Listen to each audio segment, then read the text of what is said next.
Om Sai Ram. Let us understand chapter number 16, the narration of the knowledge of the Brahman. But before that, let us do the Namasmaran, followed by chapter number 16, the narration of the knowledge of Brahman. We will conclude chapter number 16 with the Aarti. Shri सच्चिदानंद सद्गुरु साईनाथ महाराज की जय। ओम श्री साई नाथाय नमः। ओम श्री साई नाथाय नमः। ओम श्री साई नाथाय नमः। ओम श्री साई नाथाय नमः। ओम श्री साई नाथाय नमः। ओम श्री साई नाथाय नमः। ओम श्री साई नाथाय नमः। ओम श्री साई नाथाय नमः। ओम श्री साई नाथाय नमः। Om Sai Ram. Let us understand chapter number 16, the narration of the knowledge of the Brahman. I bow to Shri Ganesh. I bow to Shri Saraswati. I bow down to the Guru. I bow down to the family deity. I bow down to Shri Sita Ramachandra. And I bow down to Shri Satguru Sainath. Let us do obeisance to the King of Kings, the Lord Paramount, who graces the throne of peace, the sovereign of the kingdom of self contentment, His Majesty the Guru, the only resort. Pure devotion and natural state of mind serves you with whisks on both sides, and self realization and experience of the truth fan you on both sides respectfully. The knowledge of the self is holding the royal umbrella over your head. Peace and consciousness are the holders of the scepter. The six foes, such as illusion, greed, etc., cannot survive even for a moment. Oh, how glittering is the assembly! There are four Vedas, six Shastras, and 18 Puranas as court poets. The awning of pure consciousness shines brilliantly the moon, and the happiness born of self contentment is spread everywhere. Dispassion, devotion, pure knowledge, listening, concentration, meditation, self realization, and experience are the eight ministers who are at your service. Peace and restraint are the precious stones which shine brightly in the divine necklace round your neck. Your speech is sweet, like the ripples of nectar on the surface of the ocean, in the form of Vedic knowledge.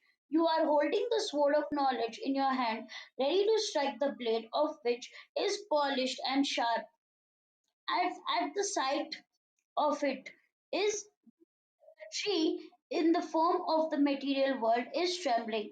Hail to you, O unblemished and imperishable one, who transcends all attributes. Kings of yogis, you have taken the bodily form to oblige others and for the upliftment of the humble. In the previous chapter, it was described how how the wish of the devotees was fulfilled, how his woe was completed, and how he was given a hint of what was in his mind. A Satguru has no desires of his own always. Therefore, what can a disciple do to fulfill his wishes? It is he who serves his disciples and makes them desireless. He will accept even a leaf or a flower if offered with devotion, but the same when offered with pride. He will not even care to look at it. The oceans of truth, knowledge, and bliss do not care for the outward form, but when something is offered with faith, they accept it with genuine pleasure. Pretending to wear a cloak of ignorance, they give wisdom and take away our ignorance. Without violating modesty, they teach the principles of life sweetly. Serving them faithfully, the follower accepts oneness with the Brahman. Therefore, abandoning all other ways and means, be absorbed by the services of the Guru. For any slackness in the service or any attempt to be smart will certainly lead to the disciple into trouble. One should have full faith at the Guru's feet. How can a disciple do anything on his own? It is a Satguru who places him in the advantageous position. The disciple does not understand the difficulties that are to befall him. The Guru wards them off without his knowledge. In all the three words, there is not another more generous giver than the Guru. Let us surrender by being the most humblest and surrender to him and only to him. If we compare him to Chintamani, the Chintamani gives what is wished for, but a Guru gives something which one cannot even imagine to the astonishment of the devotee. If we compare him to the Kalpatru, the Kalpatru only fulfills the wishes that is asked for, but the Guru Raya will grant the nir, Nirvikalpa unexpectedly. The Kamadhenu fulfills the wishes which is expressed, but the Guru Denu is still greater. He is famous as he only gives that which is inconceivable. Who else can deserve this title? Now, I beseech the listeners to listen to the story which I had referred in the previous chapter about how a person desirous of knowledge of the Brahman received it. Listen in what manner Baba satisfied a seeker of knowledge of the Brahman and preached to his devotees. Now listen to the significant discourse. The saints are always free of desires, as they have fulfilled every desire. The devotees are extremely covetous and always dissatisfied. Some ask for progeny, some for estimable power and enormous wealth, some ask for faith and devotion, but rarely there is one who asks for salvation from the worldly life. Once a certain simple devotee who was completely engaged in amassing wealth arrived to take darshan, having heard of Baba's fame. In his household, there was immense wealth, numerous progeny, and hordes of servants and maids. He thought of taking Baba's darshan as he was famous as being a magnificent person. Baba is full of divine knowledge, a jewel among sadhus and saints. I shall place my head at his feet. He who marvels are inconceivable. Since I have no need for anything else, I will ask for knowledge of the Brahman. If I achieve this easily, I'll consider myself as a blessed one. Then his friend told him that it is not easy to know the Brahman. It is difficult an avaricious person like you to attain it. He who is not aware of the means of happiness other than wealth, wife, and children, for him Brahman is a chimerical. It cannot attain peace for you. When the faculties become weak, nobody honors such a person in this world. At that stage, such people sit idle and talk about Brahman like spinning yarn on a spindle. Such is your curiosity for Brahman, close fisted as you are, and misery, you will not find anyone who will fulfill this desire of yours. Nevertheless, this aspirant set out for Shirdi in a Tonga, engaged for a return journey, and reached Sai's feet. He took Sai's darshan and bowed at his feet. Then Sai addressed him sweetly. Now listen to what he said. The stories of Sai are like a wish fulfilling tree, which, when watered with concentration, will grow strong. When more and more respect is paid by the it will bear more and more fruit. All the branches will be full of sap. It will blossom with fragrant flowers. It will be heavily laden with sweet, juicy fruits. The wishes of all the devotees will be fulfilled. He, the visitor, said, Baba, show Brahman to me. I have approached you with this aspiration only. People say that Baba from Shirdi can show Brahman within no time. Therefore, I have come from a long distance. I am very tired of traveling, but I am able to acquire Brahman. I will still consider myself blessed. Baba said, do not worry, I will show you Brahman just now. There is no question here for deferred payment. Seekers like you are rare. Many people ask for wealth or ask for cure for ailments or ask for power and honor and always happiness. People come running to Shirdi only for the sake of temporal happiness and become the followers of a fakir like me. Nobody asks for Brahman ever. Such people seeking worldly benefits are in plenty, but I experience a drought where people like you are concerned. I long for those seeking Brahman seems to be an opportune time for me. Because of the fear of this Brahman, the sun, the moon are disciplined and they rise and set regularly. Sunlight and moonlight occur in regular cycles. The existence of the seasons like winter, spring, etc., is because of the Brahman. Gods like Indra are the kings, reign over the kingdom properly and protect their subjects also. The root cause of all of this is Brahman. Therefore, before giving up this body, when wise men try to attain knowledge of the Brahman, because no doubt the cycle of birth and death will otherwise continue uninterruptedly. Therefore, till the Brahman is realized, even if the body perishes, the ties of the world will continue to affect birth and rebirth will be unavoidable. Why only Brahman? I will show you everything. The essence of Brahman, which has enveloped you from head, I will distinguish it from the rest. Oh, how sweet is that nectar like speech! It was the mine of happiness, containing the doctrine of the identity of the human soul and the divine essence. It is capable of granting salvation even to those beings who are in doubt, even those who are enriched in short-lived pleasures of senses from dawn to night will be taken on the path established by the Shastras. By Baba's words, if Chintamani is pleased, material possessions will be acquired. If Mahendra is pleased, wealth and power of the heavens will be achieved. The Guru's uniqueness exceeds this. There is no benefactor like the Guru. If he is pleased, he makes the devotee realize the rare Brahman. By listening to this sweet story, the sorrow of the world will be forgotten. Baba knows the way how to teach the seekers of Brahman. So be it. Then he made them sit for a while and got him enraged in something else and gave an impression that he had forgotten that question. Then what Baba did? He called a lad near him and asked him to go quickly to Nandu with a message.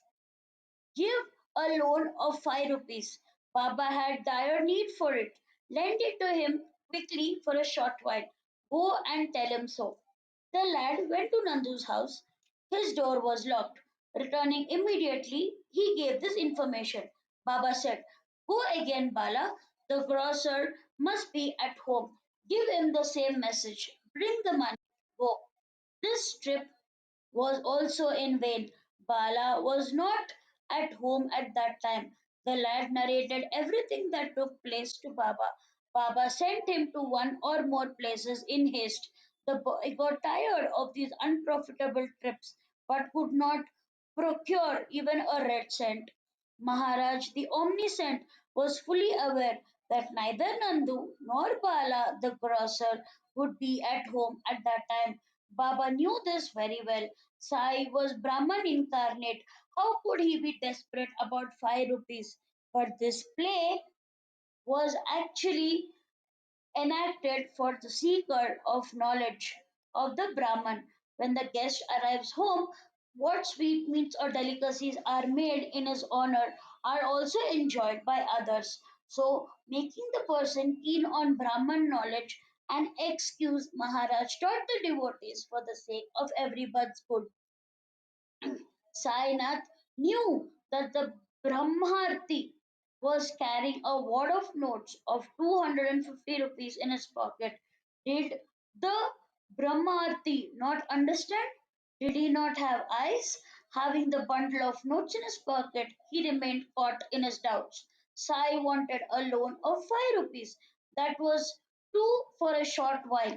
Yes, he did not have the confidence to give it, and he was asking for the knowledge of the Brahman.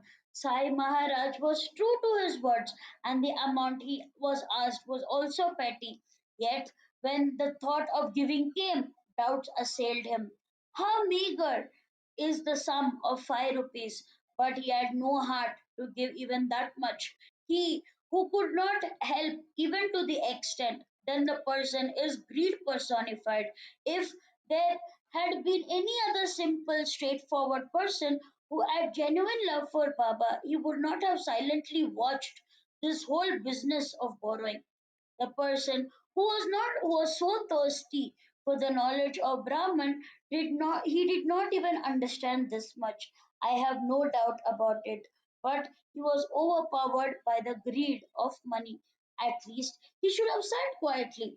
No, not even that. He was in a hurry to go back and said, "Oh Baba Sai, show me Brahman on the spot." Baba said, "To show you Brahman, where you are sitting, I have tried certain means so far. Did you not follow anything?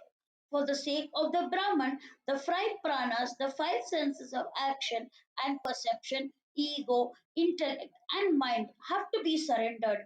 The path of knowledge of Brahman is difficult. It is not easy to follow for all the sundry. When the time is ripe, it appears before the fortunate person all of a sudden. The person who is detached from all worldly attachments up to the stage of attaining the feet of Brahmadev. He alone is qualified for the knowledge of Brahman. He has no attachment for anything else. Even if someone were to impart the knowledge of the Brahman to one without the least bit of detachment, would he be successful? The knowledge of Brahman can be attained flawlessly by the highest category of aspirants, but a mediocre person who are always tradition bound and must proceed stage by stage. The former one have spiritual flight like the path of a bird. The latter follows the steps of tradition according to the Shastras, but for an incapable person, the whole effort of Brahman is useless. Without the self control and discrimination, there is no other sure means of achieving Brahman. Though this truth told by the Vedas, can it be possible for everyone to practice? It is only those diligent and practice. When even your bones seem ready to disintegrate, the Guru's grace descends the enlightenment and the enlightenment dawns slowly. I am God, I am the controller. When such ego takes hold of Brahma Dev, he tends to forget his real self and the supreme spirit. Then the universe is created. I am Brahman. When this is realized, then he who has realized it surrenders to the Supreme Self, and for him, the illusion of existence of the universe disappears. This is proclaimed by the Shrutis. When there is true knowledge of self, the person's entire nature becomes one with the Brahman. At such a stage, the whole universe burns down in the fire of Brahman and the world turns into ashes. When the illusion is removed, similar is the state of the mind of human beings. The rope of ray of the sun and the mother of pearl shell. The illusion that they are different is removed immediately. The true knowledge of the mother of the pearl is the same as the knowledge of the silver and vice versa. At the time of the end of this illusion, the belief about silver is removed and the pure form of mother of pearl and the knowledge of it appears before the mind. This is all due to reciprocal attraction between the viewer and things viewed. Light the lamp of knowledge and wash away the impurities of ignorance. This will annihilate illusions. If the bondage of birth and death had not been there, why would there be pursuit of moksha? Who would have bothered about the philosophy of the Vedas and also this discourse? I am bound. I want to be free. One who firmly thinks so is the only person who deserves the knowledge. Neither the scholar nor the very ignorant person is fit for it. But when you are never bound, why talk of freedom? This is the truth. Everyone know that The being fond of freedom are due to the balance of the gunas, sattva, raja, and tama. In the absence of duality, who will bind whom? Who will release whom? No one is bound and no one is free when duality and oneness is not there. Does the sun create day and night? No, it is the delusion of the viewer. The sun is not involved. I am the doer, I am the enjoyer. When the person has this pride, he experiences heaven and hell, happiness and miseries, and attachment to the sensory pleasures go on increasing. The soul is ancient, permanent, eternal, devoid of changes due to birth and death. It is denoted by the letters Om. It has no beginning. It is infinite and everlasting. He who regards the body as the soul and that he is separate and the world is separate from him. For him, self realization becomes difficult and he cannot attain Brahman. Destroy speech and all other senses mind the make the mind steadfast, then the subvert the mind penetrate deep into the intellect which exists like a light. Concentrate your mind on it, because all the activities of the sense organs including the mind are under the control of this intellect. For this existence of the pot, the first essential is clay. The intellect stands in the same relation to the sense organs. Their permanent state is so because of the power of this intellect. The intellect is all pervading. Thus, it engulfs all the senses of the mind. Therefore, the intellect should be fixed in the Supreme Self, and the soul should be surrendered to the Supreme Self. When such harmony is achieved, self realization takes place. As a result, the delusion about silver of the oyster shell, the mirage of the desert, and the snake rope looking like a snake are understood to be errors of perception. Is that the self which is complete and is without birth and death, and about whom the sages always say that you cannot achieve permanent good without its attainment. A cause is necessary for all action, but the soul is self born and causeless. It is an ancient yet young. It is beyond the intellect. Like it is like the vast sky, limitless. It is beyond the beginning and the end. It rests on Om, the primeval sound. It is stable and cannot be sustained. Parabrahma is knowable. Aparbrahma is attainable. Om, their signs, is their symbol, to be meditated upon always and to be worshipped forever. Om is the essence of the four Vedas. It is in the form of Pranav or Omkar. It is the meaning is actually non-meaning. It is the thought of being all knowledge. The Vedas themselves proclaim that knowledge which people acquire through great effort for the sake of which they observe austerities such as celibacy, that is known as attainment of excellence.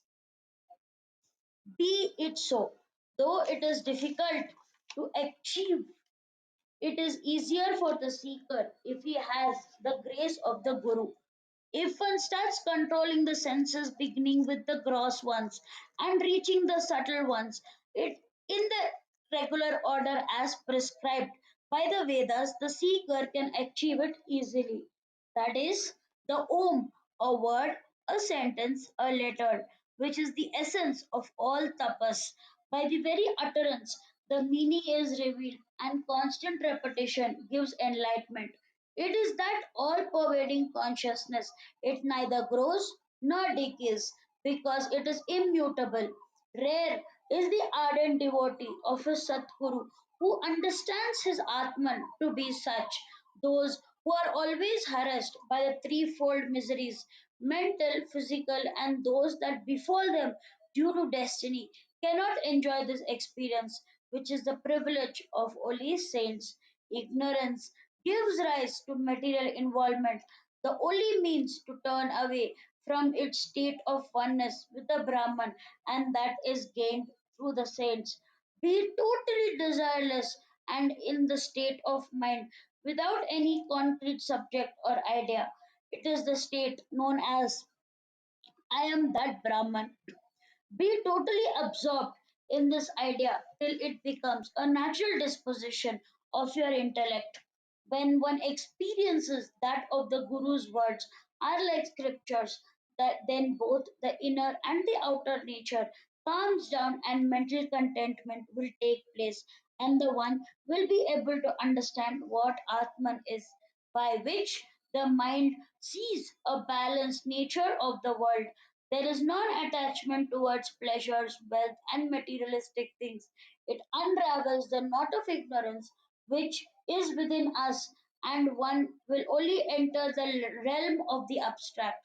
No doubt that the Atman is like a tiny particle floating in the ray of the sun, shining through a chink in the window. Nay, it is smaller than even that. It is microscopic, smaller than an atom. That is the certainty of the conclusion. The Atman is larger than the biggest immense, but all this comparison is subjective because the Atman is beyond the unit of measure. If its minuteness is considered, it is microscopic, and then the largeness is considered, it is larger than the largest. Thus, the size and shape is only for the namesake. The Atman is complete in itself without any distinguishing property. The Atman is not born nor does it die. There is no root cause for it.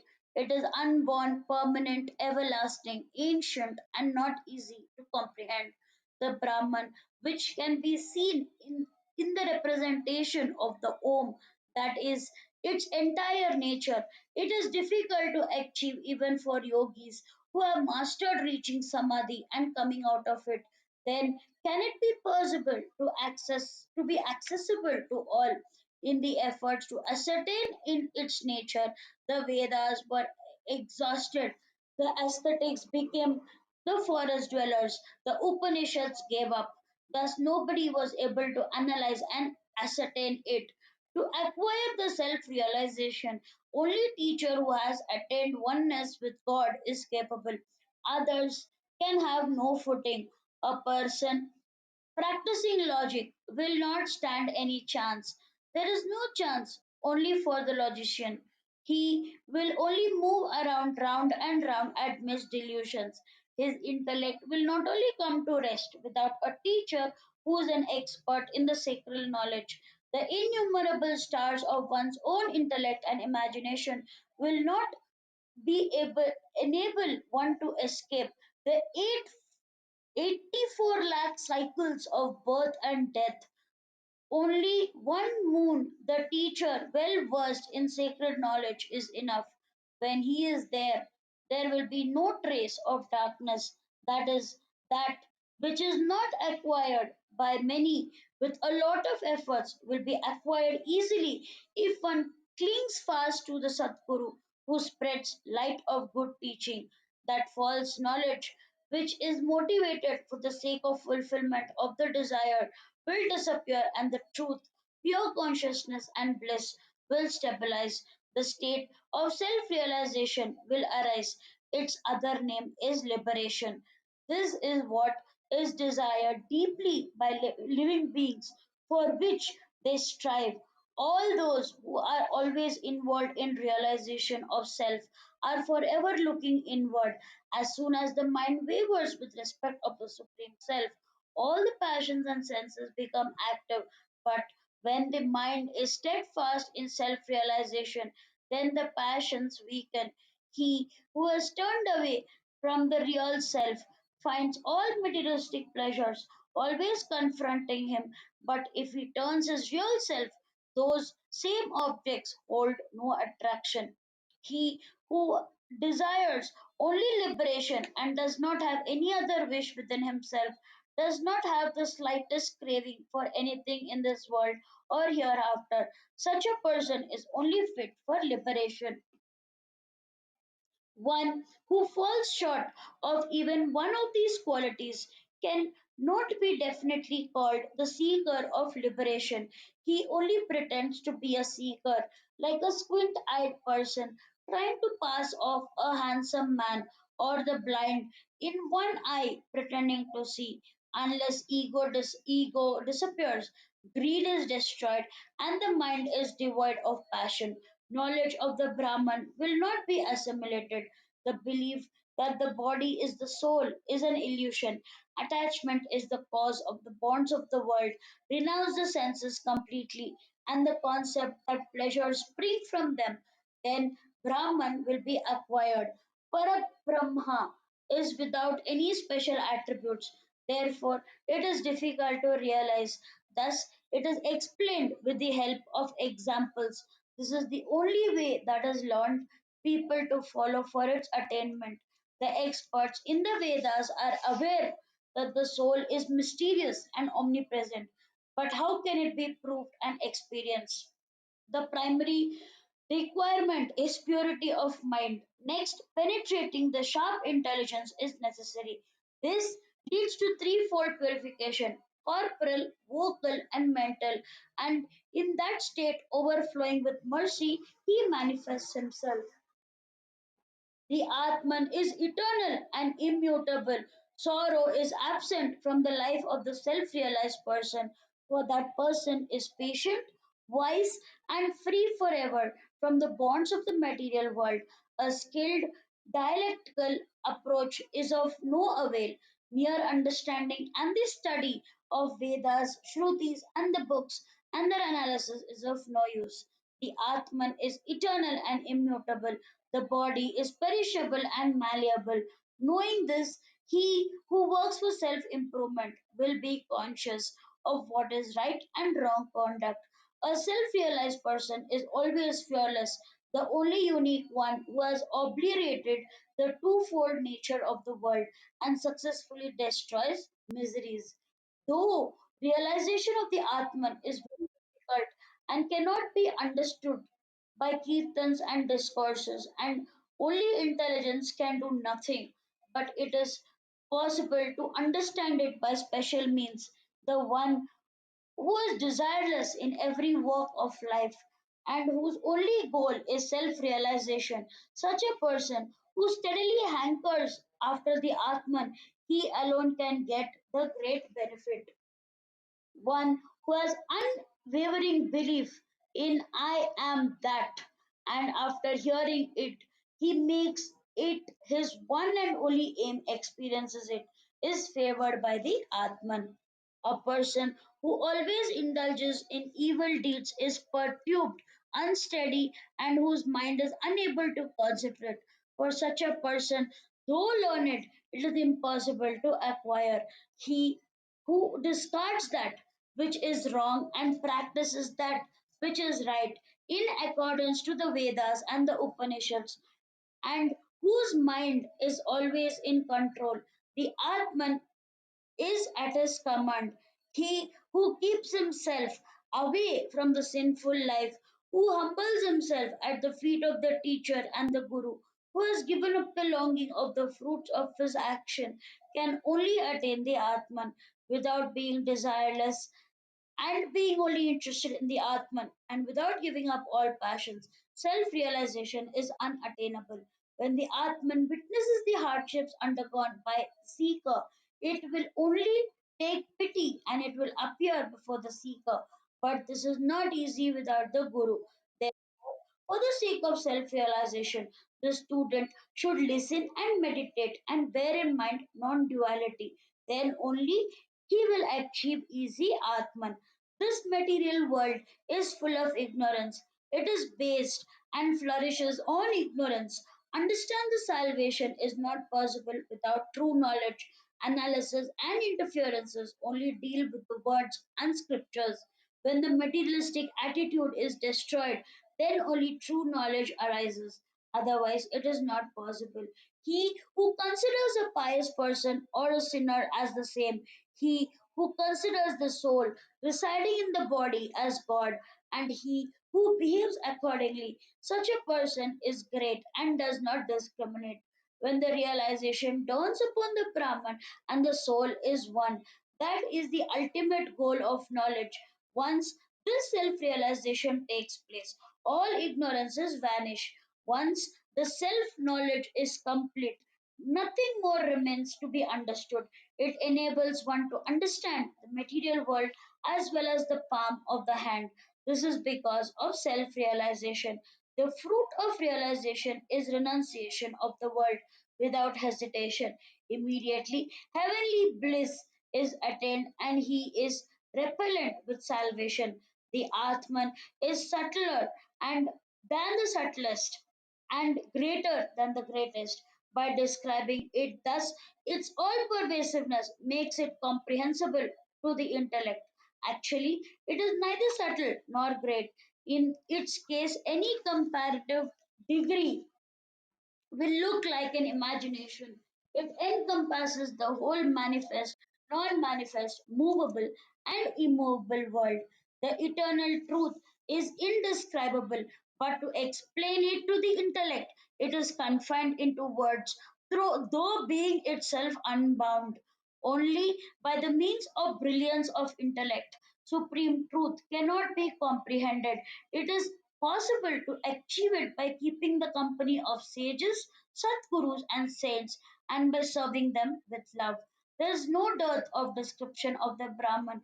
Innumerable books and scriptures are filled with them, but without the grace of the Satguru, the understanding of it will elude on till eternity because of the lack of daily rituals.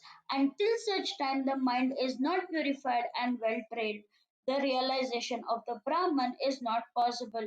Only Brahman is eternal, everything else is transitory. Whatever is permissible is not lasting. This is the truth, and the truth. He who can speak on Brahman is rare, and even rarer is a pure hearted listener. But finding a Satguru who has experienced Brahman and is loving is rarer still. Is Brahman so easily attainable? Those who dwell in caves and are on top of mountains and who are caught in the web of yogic practices or who are sitting in meditation, they even cannot succeed in finding Brahman without the grace of the Guru. How can it be acquired by you who is greedy and personified, who has ungovernable love for money, will never receive knowledge of Brahman till eternity? Bear this in mind. While enraged in listening, when we are engaged in listening to the sacred knowledge, if one constantly dwells upon the worldly pleasures and constantly thinks of the material world, then that person will get the kind of realization only. Impurity, confusion, and concealment are the three inherent flaws of the human mind. By means of selfless service, impurities can be cleansed and confusions can be removed through worship. When one performs one's duties and worships, the mind becomes mature, and as impurities and confusions are removed, only the veil remains.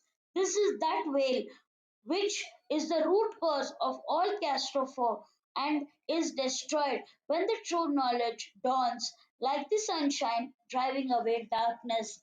Those who are well versed in Vedas describe it with the qualities such as truth, knowledge, eternal, etc. The Brahman shines on its own when the person becomes realized.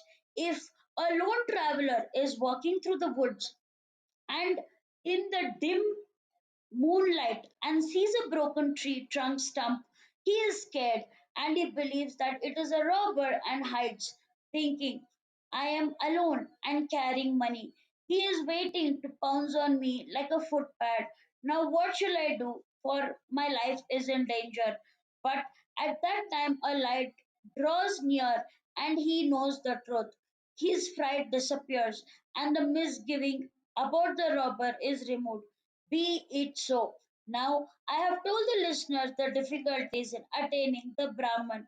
The next chapter will deal with how the permanent good appears before the seeker. Hemant Pant surrenders willfully at the feet of Sai and has spoken incoherently whatever has come to his mind. Let the devoted and innocent ones listen to that prattling which comes to the life of Sai's grace. May there be well being. This is the end of the 16th chapter of the Shri Sai Satcharithra, written by the devotee Hemat Pant, impelled by saints and virtuous people, called the narration of the knowledge of the Brahman. This is offered at Shri Satguru Sainath. May there be auspiciousness. Om Saira. Now let us do the Pandarpur Aarti. Shri सच्चिदानंद सतगुरु साईनाथ महाराज की जय. शिर्डी माझे पंढरपूर साई बाबा रमावरम बाबा रमावरम साई बाबा रमावरम शुद्ध भक्ती चंद्रभागा भाव पुंडली गंजागा पुंडली गंजागा भाव पुंडली गंजागा याव याव अवघे जन करा बाबा श्रीवंदन साई श्रीवंदन करा बाबा श्रीवंदन तनुबने बाबा साई ताव पाव माझे आई पाव माझे आई ताव पाव माझे आई कनेलु तांगण बने गचरण तोयाचे पायन रूप तुझे प्रेमील रंगीन अनंत पूजिम पवेव माहिन पनीन माम त्वमेव माता पिता त्वमेव त्वमेव बन्धु सदा त्वमेव त्वमेव विद्या दैरङ्गमेव त्वमेव सर्वं मम देव देव महेन्दु माझ्या प्रसन्नियम मुद्या कलावा पतन स्वभाव करोमि यज्ञं सकलं तरस्मै नारायणाय समर्पयामि अच्युतं केशवं राम नारायणं कृष्णदामोदरं वासुदेवं हरे माधवं गोपिका विल्लवं जानकी नायकं रामचन्द्रं हरे राम राम राम हरे कृष्ण हरे कृष्ण कृष्ण कृष्ण हरे हरे श्री गुरुदेव दत्त सच्चिदानंद सद्गुरु साईनाथ महाराज की जय. Saira, I urge all the listeners to read one chapter of the Sai Satcharithra every day and soak in Baba bliss. Baba bless you. Om Sai Ram.